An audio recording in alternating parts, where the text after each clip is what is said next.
matin, on va finir la série sur la puissance de la foi. Si on pourrait peut-être résumer la foi, ce serait peut-être de dire, c'est juste avant que le miracle arrive. Mais c'est important que ça soit là, parce que s'il n'y a pas la foi, le miracle ne se fera pas non plus. Alors, c'est ça qui était bénissant ce mois ici, de pouvoir dire, wow, on va pouvoir, même à matin, on va pouvoir entrer peut-être un peu plus profondément aussi dans qu'est-ce qu'est la foi. Et une des choses que j'ai vraiment réalisées quand je commençais à chercher la face de Dieu pour ça, c'est, vous savez, la foi, c'est qu'est-ce qui glorifie Dieu. Sinon, Dieu ne peut pas être glorifié. Et je me rappelais qu'est-ce que Paul disait, vous savez, à la fin de sa vie, il dit, « J'ai combattu le bon combat, j'ai gardé la foi. » En français courant, on pourrait dire que Paul est en train de dire, « J'ai combattu la foi pour glorifier Dieu. » Et c'est ce que Paul a fait. En réalité, tout ce qu'il a fait, c'est qu'il a glorifié Dieu.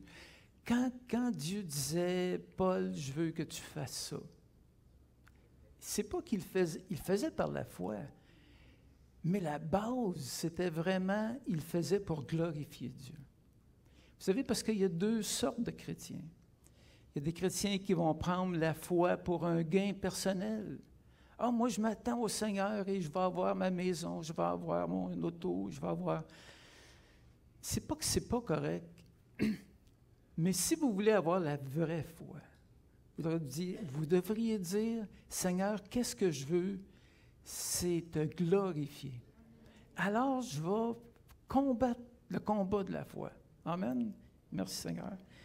Diane, tu pourrais-tu m'emmener ma bouteille d'eau? Je l'ai oubliée, traite là, elle est juste là-bas. Merci. Vous savez, la foi, ça produit des choses extraordinaires. Et c'est pour ça que la vie chrétienne, c'est une vie qui est excitante. Si on marche par la foi, on voit des choses extraordinaires. Des choses qu'on dit, « OK, j'avais la foi, mais quand je regarde les résultats, c'était comme « wow ». Et c'est un privilège de pouvoir servir Dieu de cette manière-là. Je vais juste prendre un petit peu d'eau. Amen. Merci. Vous savez, quand on parle des fruits, vous savez, dans Jean 15, qu'on porte des fruits, en réalité, qu'est-ce que c'est? C'est qu'on marche par la foi. Et ça va produire des fruits extraordinaires. Et je pense que Dieu aimait ça, parler avec Abraham. Il arrivait à Abraham, il disait, « Abraham, je vais faire ça, pas de problème. » Et Abraham, je vais faire ça, pas de problème. Et Abraham commençait à marcher par la foi. Quand Dieu est arrivé, il dit, « Abraham, j'ai entendu des choses. » Et Abraham a commencé à intercéder. Et il commençait à vraiment penser comme Dieu pense. Et la foi, c'est un peu ça aussi. On commence à penser comme Dieu pense. On commence à délaisser les choses qu'on voit par les choses qu'on ne voit pas. Et là, on commence et c'est là que les grandes choses arrivent. Mais, vous savez, la chose qui est attaquée le plus, c'est la foi. Votre foi va être attaquée, c'est sûr et certain. S'il y en a un qui ne veut pas que Dieu soit glorifié, je pense que c'est Satan. Alors, découragez-vous pas quand votre foi est attaquée. Juste de dire, « Seigneur, je me sens utile. » S'il m'attaque, c'est parce que j'y fais peur. C'est parce que je vais faire des choses pour toi, Seigneur. Et vous savez, il n'y a pas grand place où on peut se revenger. Est-ce que c'est vrai? On ne peut pas vraiment. Mais on peut se revenger sur l'ennemi. OK! Il y a des bonnes manières aussi. Des fois, quand l'ennemi vient me voir, je dis, « Mais regarde, on va chanter un nouveau chant matin. » Et je sais qu'il n'aime pas tellement ça, donc ça se peut qu'il aille voir quelqu'un d'autre que lui, c'est comme, « Oh, Seigneur. » Amen. Amen. Merci, Seigneur. Vous savez, si je vous demandais qu'est-ce que vous avez de plus précieux, La plupart, on dirait probablement, « Ah, moi, c'est Jésus. Ça, Jésus, c'est vraiment la chose la plus précieuse que j'ai. Ma femme, c'est quelque chose de précieux. Mes enfants, ma santé. » Mais vous savez, tout ça, si vous n'avez pas la foi, c'est pas beaucoup. Et c'est pour ça que c'est ce que l'apôtre Pierre disait dans 1 Pierre 1,6. Et Pierre disait, « C'est là ce qui fait votre joie, quoique maintenant, puisqu'il le faut, vous soyez attristés pour un peu de temps par diverses épreuves. » Et regardez bien ce que Pierre disait, « Afin que l'épreuve de votre foi, plus précieuse que l'or, périssable, qui cependant est éprouvé par le feu, ait pour résultat la louange, la gloire et l'honneur lorsque Jésus apparaîtra. » Pour Paul, la chose la plus importante, par-dessus tout, c'est la foi. Mais il disait aussi que la foi était pour être éprouvée. Pensez pas que l'ennemi va vous laisser aller comme « Ah, ben regarde, il y a la foi, je ne peux pas rien. » Non, non, il va venir pour vous éprouver. Mais quand on le sait, ce n'est pas la même chose. On vient qu'on discerne qui nous parle. Vous savez, l'ennemi n'arrive pas, « Tadam, me voilà et je m'en viens pour t'éprouver. » Non, c'est pas mal, ça va fonctionner. Il va venir peut-être un peu plus subtilement. Mais vous allez voir, le Seigneur va vous donner le discernement. Mais qui est-ce qui me parle? Qui est-ce qui met des doutes? Alors, ce matin, on va entrer un peu plus profond, si vous voulez bien. Amen. Une chose qui m'a toujours frappé, c'est, vous savez, si Adam et Ève auraient eu la foi, on ne serait pas où on serait aujourd'hui. Alors, quand on dit que la foi, c'est important, c'est important.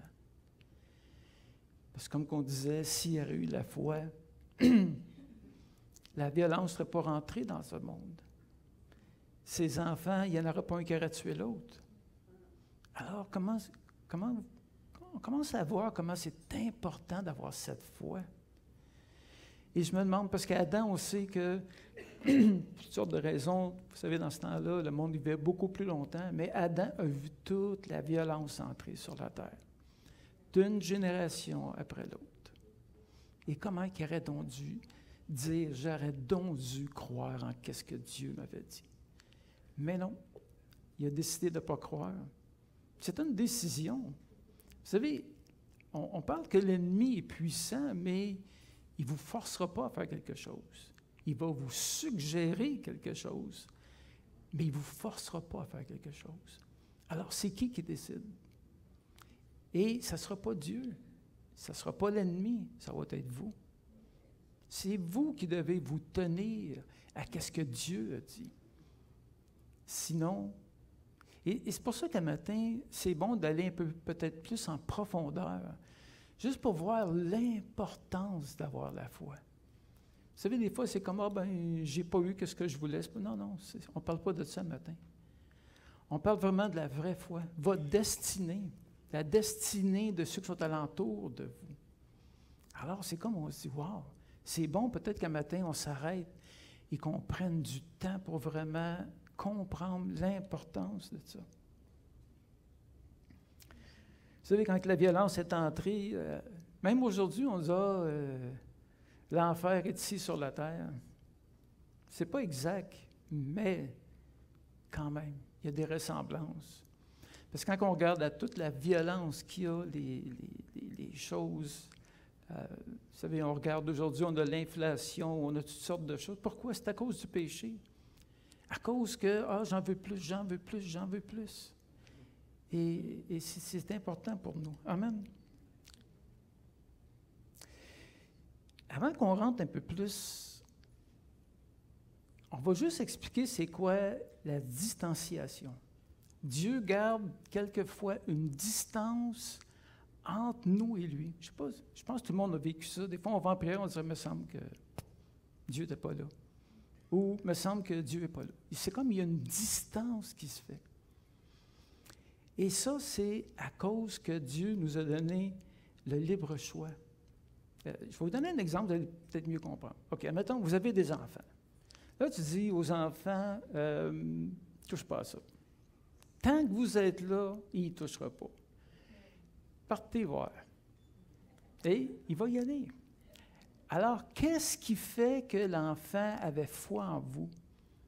C'est que même quand vous n'êtes pas là, il vous écoute. Est-ce que c'est vrai? Alors, qu'est-ce que Dieu a fait?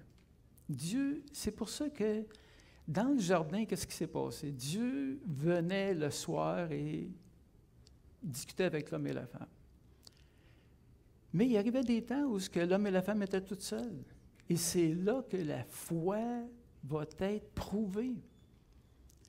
Et quand l'ennemi est venu, Dieu n'est pas là. L'ennemi ne viendra jamais dans la présence de Dieu. Il va venir quand il y a comme une dissuasion. Et c'est important qu'on comprenne ça.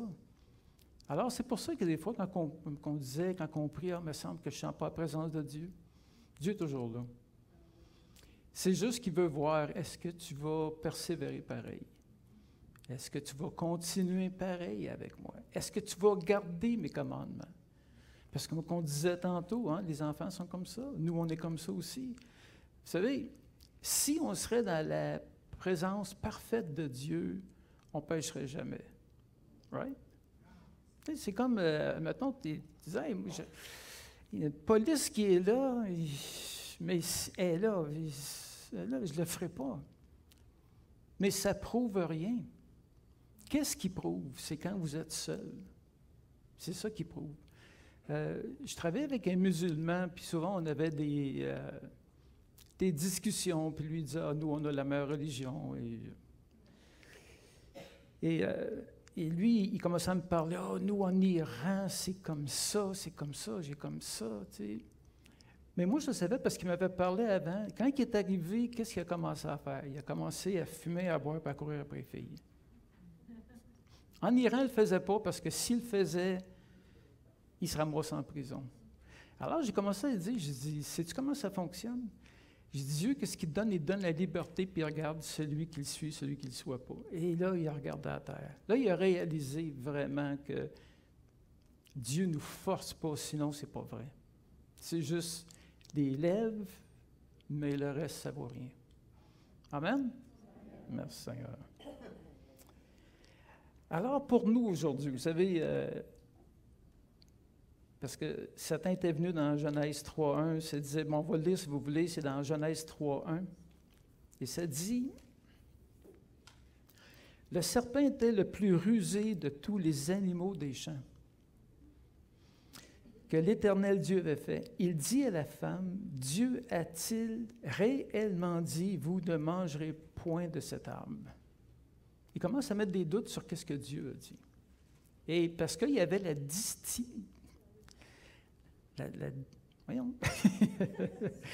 la distanciation, alors ils ont pu comparer qu'est-ce que Dieu a dit et qu'est-ce que Satan a dit. Right? Ils ont commencé à dire, sais-tu, peut-être que Dieu, il nous cache des affaires. Il ne veut pas qu'on ait toutes ces choses plus que qu'est-ce qu'on a. Alors, ils ont commencé à l'écouter. Maintenant, aujourd'hui, pour nous, comment est-ce qu'il y en a qui ont vécu souvent des maladies? Right? Ça arrive sûrement dans notre vie, on a des maladies. OK. Qu'est-ce que l'ennemi va vous dire? Dieu, t'as-tu vraiment guéri? Et ça ne sera pas comme, tadam, me voilà et je t'en viens. Non, il va comme souffler ça. Là, tu vas dire, c'est vrai, il me semble que j'ai encore mal là. Il me semble que ça, c'est pas réglé. Et qu'est-ce qui vient de vous parler? Et rappelez-vous, vous avez une distanciation. Parce que quand vous êtes dans la présence de Dieu, moi, je peux vous dire, je pense que tout le monde ici, on a déjà expérimenté ça, la présence de Dieu. Il n'y a rien d'impossible. Moi, il y a des choses, des fois, le Seigneur est venu me dire, Luc, je veux que tu fasses ça. J'étais dans la présence, oh oui, Seigneur, c'est quand que la présence est partie, je dis, mon ami, qu'est-ce que je vais te dire là? Mais, c'est comme ça. Mais, il faut que vous sachiez que l'ennemi va venir vous visiter dans votre maladie. Et là, comme qu'on vient de dire, il va vous dire, ouais, sais-tu peut-être que je ne suis pas guéri? Tu sais, est-ce que vraiment Dieu t'a guéri? Peut-être que c'était pour l'autre à côté, puis toi, tu penses pour toi. Puis... Non. Parce que la Bible dit que Dieu fait exception de personne. Alors, si Dieu fait exception de personne, comment est-ce qu'il peut vous convaincre que c'est peut-être pour l'autre, mais pas pour toi? Ce n'est pas de Dieu. Ça vient de l'ennemi. Mais rappelez-vous, c'est un serpent qui est rusé. Et il va venir un peu comme ça. Ou dans le temps de la disette. Est-ce qu'il y en a qui ont vécu des disettes? Hein? Les finances, ça allait un peu moins bien. Hein? Est-ce que Dieu a vraiment dit que je vais pourvoir à tous tes besoins? Il me semble que qu'est-ce que je vis et qu'est-ce que tu as dit, me semble. Mais oui, il va venir. C'est comme ça. C'est pour ça que ce matin, la foi, c'est une décision que vous devez avoir. Je me rappelle, je pense que je vous l'ai déjà dit, mais j'étais à l'église, puis le Seigneur me demandait pourquoi que le Seigneur il insiste tellement sur la foi. Et le Seigneur me dit, c'est parce que c'était une opinion que tu as de moi. C'est pas juste je crois pas, là. C'est que ton opinion, c'est une opinion qu'on a, la foi. Si ton opinion de Dieu, c'est que Dieu est fidèle, Dieu est vrai, Dieu ne ment pas, tu marches par la foi. Mais si tu as un petit doute, alors tu vas commencer à croire l'ennemi. C'est comme ça. C'est pour ça que ce matin, ce que j'aime, c'est qu'on va pouvoir emmener la lumière sur toutes ces choses-là. Puis on va sortir d'ici, puis on va, je pense, donner plus de troubles à l'ennemi. Amen? Mais Amen. Mais vous savez, Dieu est bon. Parce que, vous savez, quand on regarde, Adam et Ève sont entourés de toutes les bontés de Dieu. Vous savez, il y avait des arbres fruitiers. Il y avait toutes sortes de choses extraordinaires. Pourquoi Dieu a fait ça? C'était pas pour lui, c'était pour eux. Souvent, dans les déjeuners pour les hommes, hein, on remercie le Seigneur. Puis on remercie le Seigneur, puis on commence à réaliser que wow, Dieu n'était pas obligé. Tu sais, mais des fois, Fernando nous fait des choses avec des fruits, des fraises, toutes sortes de choses. Tu sais, puis un jour, je regardais ça, je disais, Dieu n'était pas obligé de faire ça. Pourquoi il a fait ça? C'est pour nous autres. C'est incroyable. Regardez bien ça. Le Dieu de toutes choses a pris le temps de faire des fraises parce qu'il s'est dit, ils vont aimer ça. C'est la seule raison. Amen. Alors, excusez.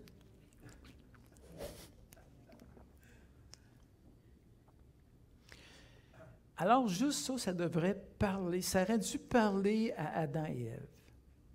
De dire, je ne crois pas à ce que tu es en train de me dire. Parce que quand je vois tout ce que Dieu a fait pour moi, je crois que c'est un bon Dieu. C'est un Dieu qui est préoccupé pour tous les aspects de ma vie, même les fraises, même les arbres, même l'eau, l'air, toutes ces choses-là. Il est préoccupé. Dieu n'a pas besoin d'air. Je ne sais pas si vous avez déjà réalisé ça. Pas besoin d'air. Pas besoin du soleil, c'est lui la lumière. Et je ne sais pas comment est-ce qu'il a fait, mais c'est pas évident de faire une boule de feu comme ça. Pourquoi il a fait ça? Pour nous. Il dit, la nuit, je ne les laisserai pas seuls. Cette boule va refléter sur la lune et ils vont voir encore que même si c'est ténébreux, c'est encore là. Ça le reflète. Amen. Alors si, comme on disait tantôt, la foi, c'est une opinion qu'on a de Dieu. Si leur opinion de Dieu aurait été beaucoup plus affermie, jamais qu'ils auraient cru la nuit. Il aurait dit, non, je ne sais pas ce que tu es en train de me dire, mais Dieu m'a donné tout ce que j'ai besoin. Et en plus, Dieu leur a donné autorité sur toute sa création. Tous les animaux. C'était sous l'homme et la femme. Alors, un Dieu si extraordinaire, est-ce que vous pensez qu'il va vous laisser malade? Non. Est-ce que vous pensez qu'il va vous laisser dans une disette? Non. Il va pourvoir pour vous. Amen. Et c'est pour ça que dans le psaume 46, 11, Dieu a dit, « Arrêtez et sachez que je suis Dieu. » Arrêtez. Commencez pas à faire des études et des... Non, arrêtez-vous. Faites juste regarder qu'est-ce que j'ai fait. Et sachez que je suis Dieu. Je domine sur les nations. Vous savez, ce n'est pas les guerres, les ci, les ça. Ce n'est pas un problème. Dieu domine sur ça. Je domine sur la terre. Dieu domine sur ça. Je ne sais pas si vous réalisez comment est-ce qu'on est privilégié d'avoir Dieu qui prend soin de nous, celui qui domine sur les nations, domine sur la terre. Et la seule chose qu'il dit, arrêtez-vous et commencez à regarder alentour.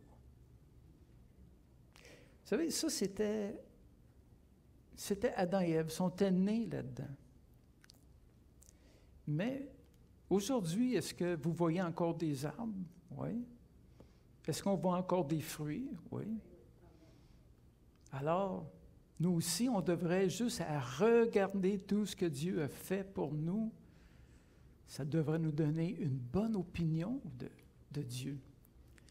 Et je sais pas, c'est juste de réaliser que vous lui avez donné votre vie. Vous lui avez confié votre vie à lui. Pas à n'importe qui. Moi, je peux vous dire, bien, donnez-moi votre vie. Là, je commence à regarder les choses que Lucas va dire. Je pense que j'ai fait une erreur. Parce que c'est pas fort son affaire. Mais, quand on regarde toute la nature, toutes les bontés, là, on dit, wow. Mais je pense, c'est peut-être ça qu'on ne réalise pas assez, qu'on lui a donné, on s'est confié en lui. On lui a donné notre vie. Alors, il va prendre soin de nous autres. Amen. Regardez juste pour confirmer. Dans Matthieu 6, 30, ça dit, Amen, ça dit, « Si Dieu revêt ainsi l'herbe des champs qui existe aujourd'hui et qui demain sera jetée au four, ne vous vêtirait-il pas à plus forte raison, gens de peu de foi? » Quand on manque de foi, là, allez faire un petit tour dehors. Allez voir un peu. Il va lui dire, comment j'ai bien pu douter de Dieu? Et la foi revient assez vite. Amen. Merci Seigneur. Et même Paul allait plus loin, parce que dans Romains 1, 20, Paul disait, « En effet, les perfections invisibles de Dieu, sa puissance éternelle et sa divinité se voient comme à l'œil depuis la création du monde, quand on les considère dans ses ouvrages. Ils sont donc inexcusables. » Vous savez, quand on regarde tout ça, comment dire Dieu n'existe pas? C'est comme... Je pense que c'est vraiment des gens de foi pour dire que Dieu n'existe pas quand on voit tout ça. Vous savez, les athées, Puis il dit, mais toute une foi que vous avez, vous, parce que c'est comme impossible. Il faut enfin que leur demander, parce que les autres disent, oui, mais c'est une évolution. OK, on va juste poser une petite question. OK. Qu'est-ce qui évolue en premier? Est-ce que c'est le sang, les veines ou le cœur? Et là, ils sont mal pris parce que s'il n'y a pas de sang, ben le cœur ne marchera pas. Et s'il n'y a pas de veine, et si le cœur manque de sang, ça ne marche plus. Alors, il fallait que tout ça aussi complexe arrive en même temps. Mais ils ne savent pas quoi dire. Amen. Amen. Merci Seigneur. Ça va bien? Amen. Merci Seigneur. On va aller, si vous voulez, dans Exode 14, au verset 21. Vous savez, des fois, il y a des énigmes, on dirait dans la Bible, on dirait, comment ça se fait que... On va rentrer, si vous voulez, un petit peu plus profondément. Amen. Dans Exode 14, 21, ça dit... Bon, on connaît un peu, je pense, l'histoire. Vous savez, Israël était en Égypte et Dieu a envoyé Moïse pour les libérer. Il y a eu toutes sortes de choses qui sont arrivées. Dieu a fait des signes extraordinaires. Jamais personne n'a fait ce que Dieu a fait en Égypte pour faire sortir son peuple. Et tout ça, c'était pour comme faire grandir la foi. Alors, ça dit, et ils ont sorti d'Égypte, ils sont arrivés, et il y avait une mer devant eux, il y avait les Égyptiens en arrière, et c'était comme il y avait une impossibilité en avant. C'était quand même assez tense. Et qu'est-ce que ça dit? Ça dit, Moïse étendit sa main sur la mer, et l'Éternel refoula la mer par un vent d'Orient qui souffla avec impétuosité toute la nuit. Il mit la mer à sec et les eaux se fendirent. Les enfants d'Israël entrèrent au milieu de la mer à sec, et les eaux formaient comme une muraille à la droite et à la gauche. Les Égyptiens les poursuivirent, et tous les chevaux de Pharaon, ses chars et ses cavaliers entrèrent après eux au milieu de la mer. À la veille du matin, l'Éternel, de la colonne de feu et de nuée, regarda le camp des Égyptiens et mit en désordre le camp des Égyptiens. Il ôta les roues de leurs chars et en rendit la marche difficile. Les Égyptiens dirent alors, « Fuyons devant Israël, car l'Éternel combat pour lui contre les Égyptiens. » Tout un miracle. C'était, vous savez, c'était un chemin qui était fait seulement pour Israël. Quand l'ennemi a essayé d'emprunter le même chemin, ça n'a pas fonctionné. Dieu a fait un chemin pour vous spécialement. Et l'ennemi ne pourra pas vous suivre si vous marchez dans ce chemin-là. La seule chose qu'il peut faire, c'est si vous vous détournez. Alors là, il va pouvoir. Mais si vous marchez par la foi dans le chemin que Dieu a fait pour vous, l'ennemi ne pourra pas vous suivre. L'ennemi va être détruit. Amen. Est-ce qu'on a un Dieu puissant ou non? Moi aussi. Amen. Merci Seigneur. OK, maintenant, on va arriver, vous savez, quand que Pierre parlait, et la foi va être éprouvée, on arrive dans être éprouvé. Si vous voulez, on va continuer, on va aller dans Exode 15 et le verset 22. Et c'est là que pour moi, c'est un énigme. Je ne comprenais pas comment, mais on va le lire, vous allez voir. Moïse fit partir Israël de la mer Rouge. Ils prirent la direction du désert de Shur. Et après 3 journées de marche dans le désert, ils ne trouvèrent point d'eau. Ils arrivèrent à Mara, mais ils ne purent pas boire l'eau de Mara parce qu'elle était amère. C'est pourquoi ce lieu fut appelé Mara. Et regardez bien ça. Le peuple murmura contre Moïse en disant, « Que boirons-nous? » Moïse cria à l'Éternel, l'Éternel lui indiqua un bois qu'il jeta dans l'eau, et l'eau devient douce. Ce fut là que l'Éternel donna au peuple des lois et des ordonnances. C'est ce fut là qu'il a mis à l'épreuve. J'ai de la misère à comprendre ça. Écoutez, je pense qu'on est tous comme ça. Ils ont vu un miracle extraordinaire.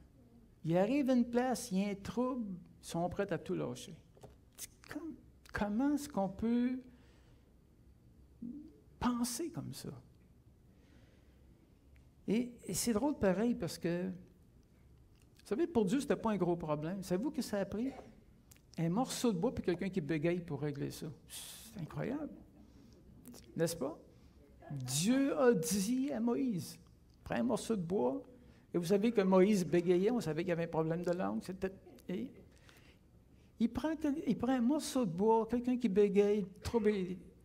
C'est comme, je ne sais pas, moi j'aurais eu honte. Je serais retourné dans ma tente le soir, je dis, comment j'ai bien pu douter de Dieu, c'est incroyable. Mais, je pense que la meilleure façon peut-être de comprendre ça, c'est, on va faire, qu'est-ce qu'on appelle, un jeu de rôle. Admettons, ce serait nous autres, le peuple. OK? C'est qu'un rôle, en tout cas. Mais on va essayer de comprendre peut-être mieux demain. OK. Admettons que Dieu vient à l'océan et dit, je veux que vous alliez sur la rive sud. Aller sur la rive sud. Oui, c'est ma volonté. Ici, on va être persécutés. Et là, on est convaincu et on commence on dit, OK, Seigneur, on va aller sur la rive sud. Donc, on se met ensemble et oui, le Seigneur est avec nous et on commence à marcher. Donc, on arrive à Saint-Antoine. On continue, on arrive à Saint-Janvier. On continue, on arrive à Blainville, Sainte-Thérèse, Laval, Montréal. On traverse Montréal et qu'est-ce qui arrive? Les ponts sont bloqués, la construction partout, ça ne passe pas. Et là, tu dis, Seigneur, et qu'est-ce que le Seigneur fait? Il rouvre le fleuve Saint-Laurent. Tu dis, wow, hein? Traverse le fleuve. On arrive à Longueuil, un petit trouble. On prête à tout. Est-ce qu'on ferait ça? Est-ce qu'on abandonnerait? Tu es rendu à Longueuil, puis, Seigneur, c'est terrible. Ah. C'est pour ça que pour moi, c'est un énigme, Israël, quand ils sont arrivés à Mara. C'est un petit peu, hein, quand on se met à leur place, moi, je me sens, je me découragerais pas. Je viens de voir, tu sais, Saint-Antoine, on a passé tout ça, l'ennemi en arrière, puis on arrive, le fleuve rouvre ça. Comment est-ce qu'on pourrait comprendre ça? Vous savez, le Seigneur m'a révélé pourquoi. Voyez-vous, Israël a toujours été opprimé par les Égyptiens. Ça faisait 400 ans qu'ils sont là.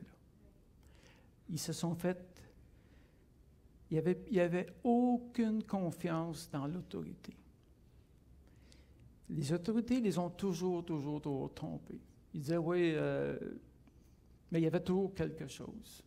S'ils donnaient peut-être comme de la viande, mais il y avait quelque chose d'autre qu'il fallait qu'ils fassent. Et ils ont tout le temps, ils ont été élevés comme ça. Ils ont été abusés. Hein, on connaît l'histoire, ils ont été battus, et j'en passe. Ils ont été maltraités. Et souvent aussi, ils ont compté sur des personnes et ils se sont fait délaisser. C'est pour ça qu'ils se sont découragés. Vous savez, quand ils ont traversé la mer, ils ont tous vu ça. Mais pour eux, Dieu, c'était une autorité. Quand ils sont arrivés à Mara, ils disaient, ça y est, c'est la même affaire qu'on a tout le temps vécu ça, nous autres. On a tout le temps été mal compris. On a été abusés, ils nous ont menti. Et pour eux, Dieu était comme ça. C'est pour ça qu'ils se sont découragés. Mais je pense que ça nous parle à nous aussi. Combien est-ce qu'il y en a qui ont été abusés ici? Combien il y en a qui se sont fait mentir? Et voyez-vous, c'est ça qui fait que des fois on a de la difficulté à croire en Dieu. Et ça, c'est un des ennemis de la foi. Tout va passer. Vous savez, on marche avec Dieu et tout d'un coup, il y a cette distanciation qui arrive. Ça y est, Dieu m'a abandonné. Pourquoi? Parce qu'on s'est fait abandonner avant ça. On s'est fait dire des choses si ce n'était pas vrai. Alors, c'est comme quand on change d'autorité, il y a comme une transition qui se fait. Et est-ce que Dieu les a abandonnés? Non, parce qu'il savait. Il savait ce qu'il avait vécu. Et il savait que la confiance en Dieu prend peut-être plus de temps à cause de ce qu'on a vécu. N'est-ce pas? Alors, qu'est-ce qui est important pour nous? Peut-être aller en prière et dire, Seigneur, je pense que j'ai un problème avec ça. J'ai un problème de confiance en toi. Parce que tellement de fois, ils m'ont menti, ils m'ont abandonné. Combien est-ce qu'il y en a qui ont été abandonnés ici? Je pense que tout le monde est abandonné un jour ou l'autre. Et des fois, vous savez, quand c'est un étranger, ça ne dérange pas, mais quand c'est quelqu'un de proche de nous, ça laisse des marques à l'intérieur. Et c'est ça des fois qui nous empêche de marcher par la foi. Vous voyez comment est-ce que sais, des fois, on parle, la foi, il ne faut pas que je doute. Non, non, ça n'a rien à voir avec ça. La foi, là, c'est de bien comprendre en qui vous avez mis votre foi. Vous savez, si Dieu disait... Mais regardez bien ça. On va lire, si vous voulez, dans Isaïe 6, au verset 1. Ah, oui, il me semble que c'est... Merci Seigneur pour l'eau aussi, c'est vraiment une bénédiction. Et Dieu les a emmenés vraiment dans le désert pour vraiment les éduquer. Et dans Isaïe 6, c'est Isaïe 61, je pense. Oui, c'est Isaïe 61. Ça dit, « L'Esprit du Seigneur, l'Éternel est sur moi, car l'Éternel m'a oint pour porter une bonne nouvelle aux malheureux. Il m'a envoyé pour guérir ceux qui ont le cœur brisé, pour proclamer aux captifs la liberté et aux prisonniers, quoi? La délivrance. Pour publier une année de grâce. » Qu'est-ce que tu as vécu avant, là? C'est pas ça que tu vas vivre. Maintenant, là, tu rentres dans une année de grâce de l'Éternel. Et un jour de vengeance de notre Dieu pour consoler les affligés, pour accorder aux affligés de Sion, pour leur donner un diadème au lieu de la cendre, une huile de joie au lieu du deuil, un vêtement de louange au lieu d'un esprit abattu, afin qu'on les appelle des térébintes de la justice, une plantation de l'Éternel pour servir à sa gloire. Amen. C'est pour ça que Isaïe, rempli du Saint-Esprit, dit, voici ce que Dieu fait. Je connais tout votre passé. Mais maintenant, moi, l'Éternel, je vous dis que je vous guéris, que je vous tromperai jamais. Alors même quand vous arrivez dans un lieu où c'est un problème, je suis avec vous. Alors notre foi agrandit. En réalité, notre foi devient confiance en Dieu. C'est ce que la Bible dit à propos d'Abraham. Abraham eut confiance en Dieu, et cela lui fut compté à justice. Amen.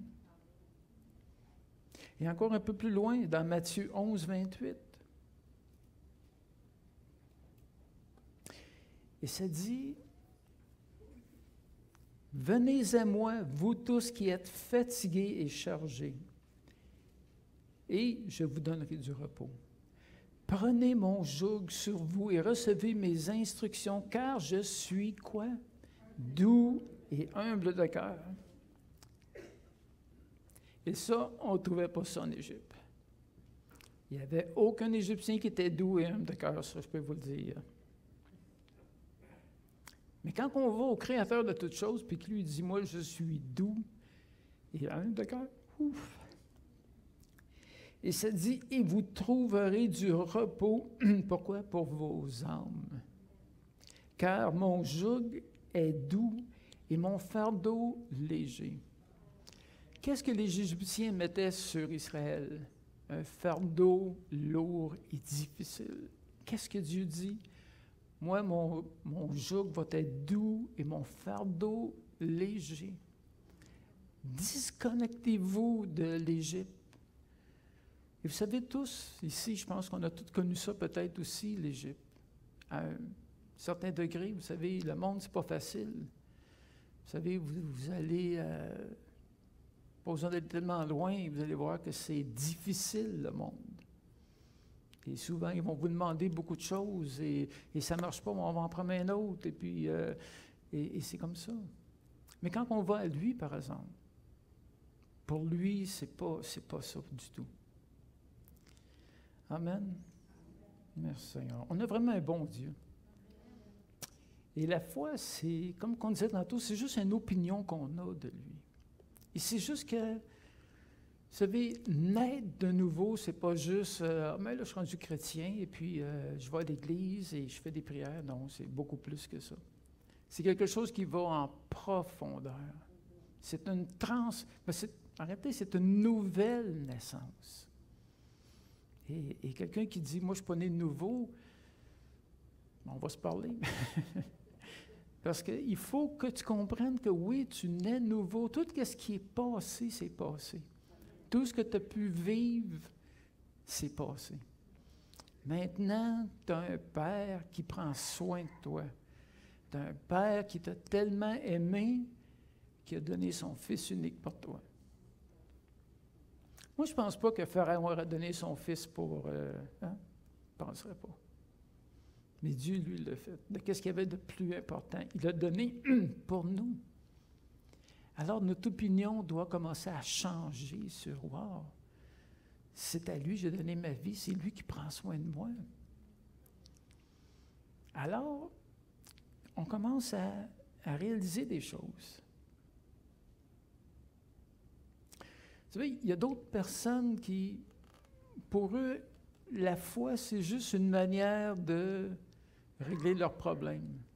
C'est la seule affaire. Pour eux autres, c'est juste ça. Moi, la foi, là, ils vont jeûner, prier, juste pour que Dieu règle leurs troubles.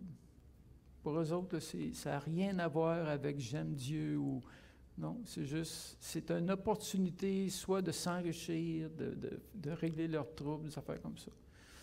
On se dirait, ça existe? Oui, ça existe. Je vais vous le montrer à part de ça. Amen. Tournez avec moi dans Luc 17, 12.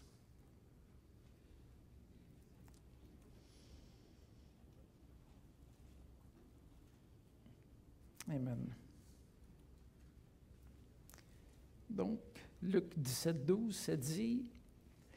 Comme il entrait dans un village, 10 lépreux vinrent à sa rencontre, se tenant à distance.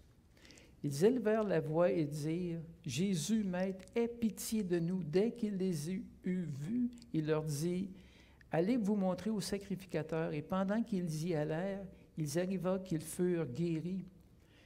L'un d'eux, se voyant guéri, revint sur ses pas, glorifiant Dieu à haute voix. Il tomba sur sa face aux pieds de Jésus et lui rendit grâce. C'était un Samaritain. Jésus, prenant la parole, dit, « Les 10 n'ont-ils pas été guéris? Et les 9 autres, où sont-ils?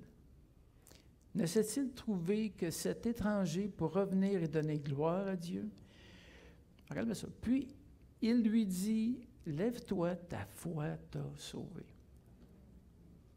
Et combien est-ce qu'il y en a, on va dire, qui sont chrétiens, tant que Dieu règle leurs troubles. Mais quand Dieu arrête de régler leurs troubles ou qu'il y a un délai, tu ne les vois plus. C'est triste pareil. Il y a des personnes, vous allez prier, vont être guéries, vous ne les reverrez plus jamais. Pourquoi? Parce qu'ils n'ont pas vu en arrière du miracle. Ils ont juste vu le miracle, eux autres. Ils ont juste vu que, ils n'ont pas vu que Dieu était concerné pour eux. Vous savez, être lépreux dans ce temps-là, mais même aujourd'hui, c'était pas évident. Tu étais tenu loin. Tu te cachais parce que si la lèpre arrivait près du visage, tout le monde pouvait le voir. Comment est-ce qu'ils n'ont pas pu être reconnaissants à Dieu?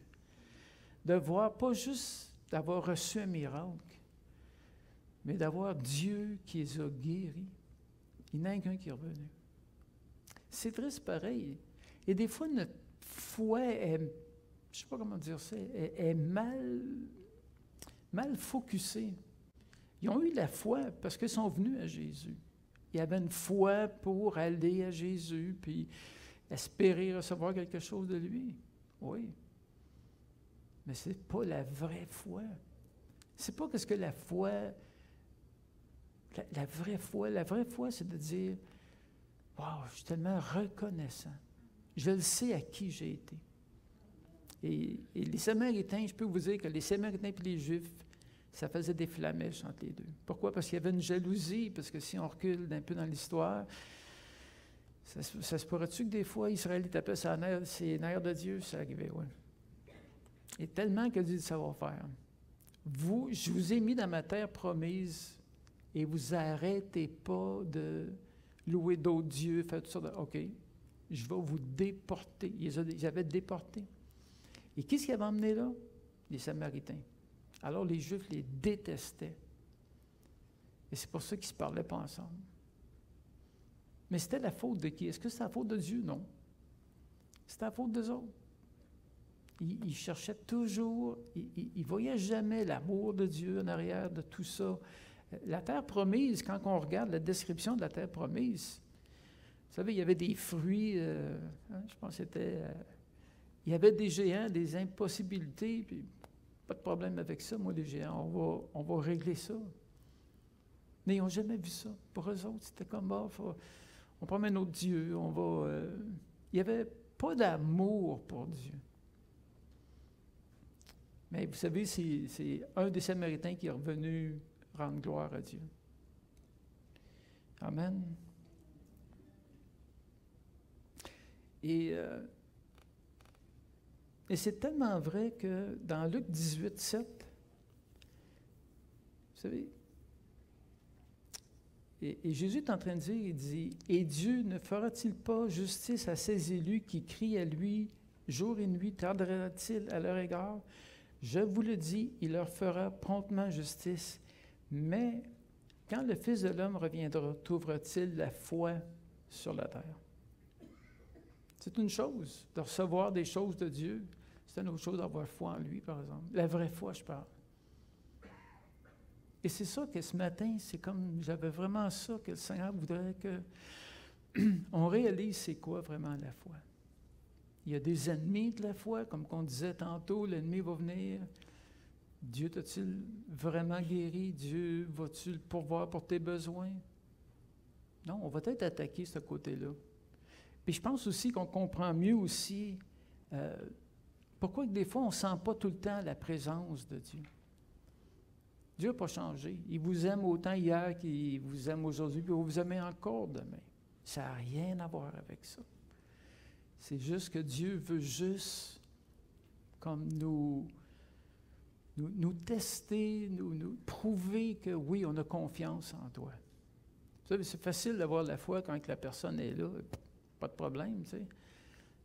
Si moi, mettons, je sais pas, moi, il y a quelqu'un qui arrive, puis j'ai un soldat à côté de moi, je suis bien content qu'il soit là, parce que lui, il est entraîné, puis ça va bien aller. Et quand il n'est plus là, par exemple, c'est comme, oh, pas. Alors, est-ce qu'il y en a qui ont compris des choses ce matin? Amen. Et il y a une chose qui est... je vais inviter les musiciens aussi, on va peut-être finir un peu plus de bonne heure, mais on va prendre du temps pour prier, par exemple. Il y a une chose qui est importante aussi. On parlait d'Israël, qu'à l'intérieur d'eux, il y avait de la rancune encore qui était là. Il y avait encore beaucoup de souvenirs de qu'est-ce que les Égyptiens leur ont fait. C'est vrai? OK. Qu'est-ce qui fait qu'on peut être guéri de ça? C'est si on leur pardonne. Et le pardon a une puissance extraordinaire, je peux vous le dire. Quand vous pardonnez à quelqu'un qui vous a fait quelque chose, il y a une puissance qui va faire que vous allez être libéré de tout ce qu'il vous a fait. Et ça, c'est vraiment, c'est une réalité. C'est pour ça que Dieu insiste, pardonnez à ceux qui vous ont offensé. Et ce matin, si vous voulez, on va juste prendre un temps. On va juste prier, on va juste prendre un temps seul avec le Seigneur. Et juste peut-être ramener des personnes qui vous ont fait quelque chose. Et peut-être leur pardonner. Afin que, qu'est-ce qu'Israël a fait quand ils sont arrivés aux eaux de Mara? Ça ne nous arrive pas. Parce que tout ce passé-là qui s'est comme incrusté en nous, quand on va demander pardon, Dieu va nettoyer ça. Et c'est comme vous vous rappelez même plus qu'est-ce que les personnes ont fait contre vous. Amen. Merci Seigneur. Alors, si vous voulez, on va juste prendre un temps et peut-être juste ramener les personnes qui vous ont fait quelque chose et dire, Seigneur, par la foi, je leur pardonne. Et je sais, Seigneur, que tu vas me libérer aussi de toutes ces choses qui est entrées en moi et qui font en sorte que j'ai de la difficulté à marcher avec toi. Amen? Alors, on va prendre un temps. Alléluia, Seigneur Jésus. Merci, Seigneur. Alléluia, Seigneur. Alléluia, Jésus, Jésus, Jésus. Alléluia, Seigneur. Alléluia, Seigneur. Alléluia, Jésus, Jésus. Oui, Seigneur. Alléluia, Seigneur. Alléluia, Seigneur. Alléluia, Jésus, Jésus. Alléluia, Seigneur. Seigneur, tu vois ton peuple, Seigneur, devant toi, Seigneur. Et Seigneur, chacun, Seigneur, on a tous été blessés à quelque part, Seigneur. Et Seigneur, maintenant, ils ont emmené ces choses devant toi, Seigneur. Et Seigneur, je sais que tu as la puissance, Seigneur, de faire en sorte que parce que ils les ont pardonnés, Seigneur, que tu vas les guérir, Seigneur. Et que, Seigneur, que tu vas enlever toutes les séquelles aussi que ça a pu produire en eux ce matin, Seigneur. Alléluia, Seigneur. Seigneur, on te remercie, Seigneur, pour cette grâce que tu nous donnes, Seigneur, de pouvoir être libre, Seigneur. De pouvoir pardonner, Seigneur, et que toutes les séquelles que tu nous as données maintenant, ce matin, Seigneur, tu nous libères, Seigneur, et tu nous laves de toutes ces choses. Dans le nom de Jésus. Amen. Et amen. Merci, Seigneur. Wow. Je suis content, vraiment, je suis content parce que